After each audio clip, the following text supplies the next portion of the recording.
When one man saved a wolf and her cubs, he never expected what would happen 4 years later. Wolves are a top predator. They are vicious, clever, and fast, but even they need a helping hand every now and then. This story took place deep in the Alaskan wilderness. One sunny spring day, a prospector named John was looking for gold along Coho Creek on the southeastern side of Alaska's Caprino Island. As soon as he emerged from the forest that inhabited the island, he suddenly froze. No more than 20 feet away from him, standing in a bog, was a huge Alaskan timber wolf. It had gotten caught in a trap, one that John knew belonged to one of his hunter friends, George. Had John not been out that day, the wolf surely would have perished, as George had died the previous week from a heart attack. John started to approach the wolf, hoping to help it. Confused and scared at the approach, the wolf backed away, straining at the chain of the trap as it tried to pull itself free. That was when John noticed something very important. The wolf was a female, and her teats were full of milk.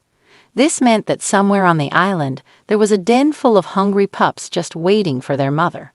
John stopped in his tracks, hoping not to frighten the mama wolf further. He took a good look at the wolf and guessed she hadn't been trapped long, maybe only a few days. That was a good sign, as it meant her pups were probably still alive. With young ones to care for, the female wolf wouldn't have strayed far from the den, so her cubs wouldn't be more than a few miles away. But now John had a problem. He needed to free the female canine so she could return to her pups. However, John worried that if he set her free, the wolf might turn aggressive and try to tear him apart in an effort to protect her babies.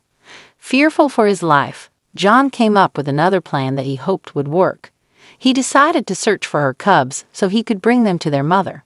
He began to look for any tracks or signs of where the mother had come from. He eventually found a few remaining prints in patches of snow around the edge of the bog. The prospector followed the tracks, which led him half a mile through the forest and then up a rocky slope. Finally, at the base of an enormous spruce, John saw the wolf's den. He cautiously approached the den, not wanting to scare the already shy and cautious pups away. He knew getting them out of their den would be tricky enough.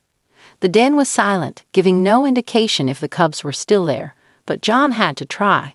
To get their attention, he began imitating the call of their mother, a high-pitched squeak. Still, there was no sound or movement from the den. John didn't give up and repeated the calls. This time, 4 tiny pups appeared at the mouth of the cave. They slowly walked up to John and began suckling at his fingers. They couldn't have been more than a few weeks old and were obviously starving. One by one, John picked up the pups and placed them in his burlap bag. With the baby wolves securely in his bag, John turned around and headed back down the slope towards their mother. Upon returning to the trapped mama wolf, she quickly stood to attention when she noticed John approaching. She let out a high-pitched whine, as if she knew the man had her babies. John released the pups from his bag, and within moments, they were all suckling at their mother's belly. Even though the pups were fed and well, John still didn't know how to free the female wolf. Every time he tried to get close to the family, the mama would growl and warn him to stay back. Resigned that he couldn't free her straight away, John went in search of food for the mama wolf to keep her strength up. He came across the leg of a deer carcass and cut off a hindquarter. John knew that if he was going to free the trapped animal, he would have to gain her trust, and food was the best way to do this. John made a rough shelter near the wolf family and soon fell asleep. The next morning, he was awoken by 4 fluffy bundles of fur sniffing his face. It seemed he had earned the wolf pup's trust, but still had work to do with their mother. Over the next few days, John split his time between prospecting and trying to help the trapped canine. He would throw her venison and play with her babies, hoping to show he was not a threat. Each time John interacted with the animals, he edged closer to the trap. On the evening of the 5th day, John noticed something encouraging. The wolf wagged her tail slightly. Delighted that it looked like the animal finally trusted him, John sat only 8 feet away from her, so close that if she had wanted to, the wolf could have snapped his arm with her jaws. The man drifted to sleep surrounded by the wolf family. The next day, John awoke to the sound of the pups nursing. He carefully petted them, greeting them, and to his surprise, The mother wolf didn't growl or move. Taking this as a good sign, John put his hand on the wolf's trapped leg. She flinched but didn't stop him. Finally, after days of trying to gain her trust, all of John's efforts were paying off. He examined the steel trap and saw that its jaws had only caught 2 of the wolf's toes. They were swollen and cut, but she wouldn't lose the paw, which was more than John had hoped for. He found the release catch and quickly pressed down on it.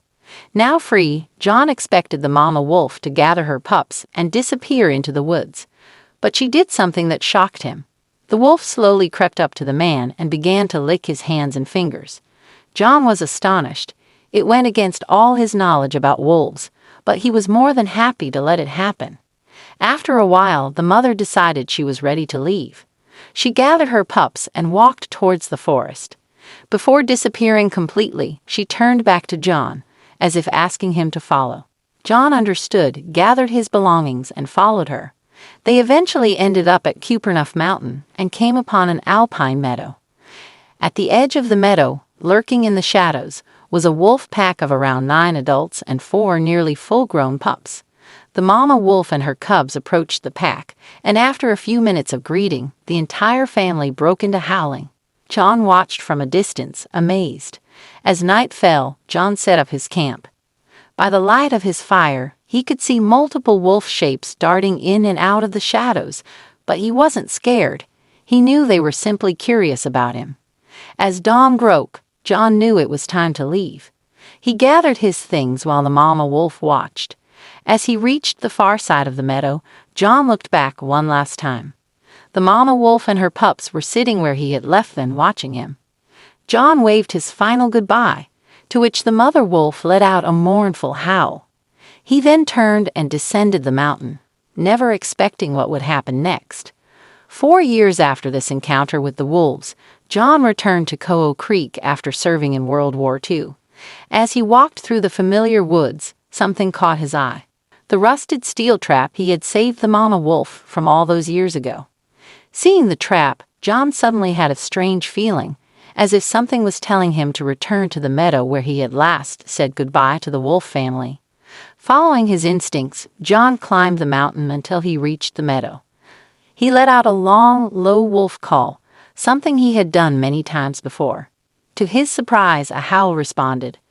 John called again, and once more a howl answered. Then he noticed a large, dark shape moving in his direction. As it crossed the meadow, John could see it was a timber wolf, but not just any wolf. It was the one he had saved.